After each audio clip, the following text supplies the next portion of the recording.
Hi everyone, Alish Baza here. So let's simplify the topic of cardiac myocyte action potential. It's different from the action potential of SA and AV nodes. Okay, let's make it simpler. Okay, so the action potential of the cardiac myocyte consists of some phases: phase 0, phase 1, phase 2, phase 3 and phase 4. These are the major phases of the action potential. Okay, so let's talk about each of these phases. Now, first of all, we are looking at phase 0.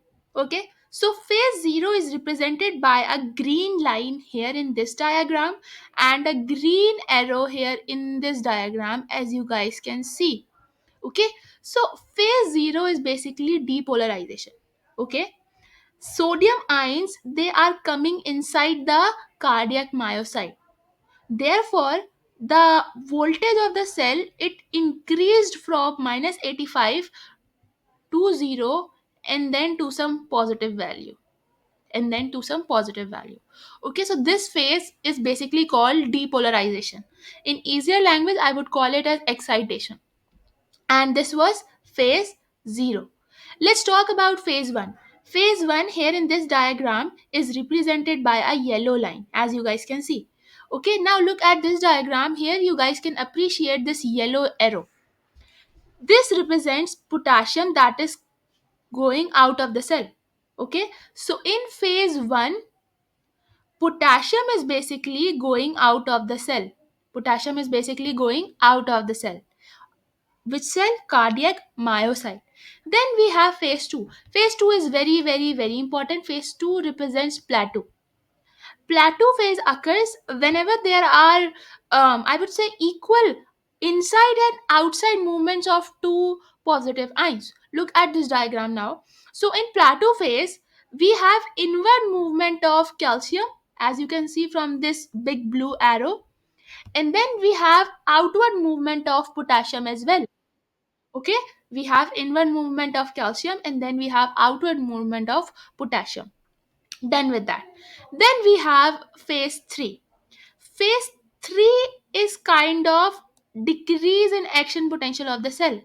That depolarization which once occurred due to inward movement of sodium ion, sorry, is now being reversed by the outward movement of potassium ion. So in phase 3, potassium ion is being expelled from the cell. As a result, the membrane potential is gradually decreasing and decreasing and decreasing, and in phase 4, the membrane potential, it comes back to its original value, that was minus 85 millivolt. This diagram has red line that is representing phase 3 and phase 4, and this diagram is representing red arrows that is telling you that in phase 4 we are having outward movement of potassium from the cardiac myocyte. Just a quick recap: phase 0, sodium ions, they move inside myocyte, therefore we are having depolarization. In phase 1, potassium ion are moving out of the cell. As a result, the cell is losing some of its positive charge.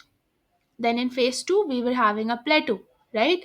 What we were having, calcium ion in greater quantity, they were coming inside the cell, while on the other hand, potassium ions, they were leaving the cell. As a result, there was equivalency of charge, as you can see. This was plateau phase. Okay, and then phase 3 and phase 4, they were like dominated by outward movement of potassium ion from the cardiac myocyte. Okay guys, I hope it helps. Thank you so much. Please like and subscribe my channel and share this video with your friends. Thank you.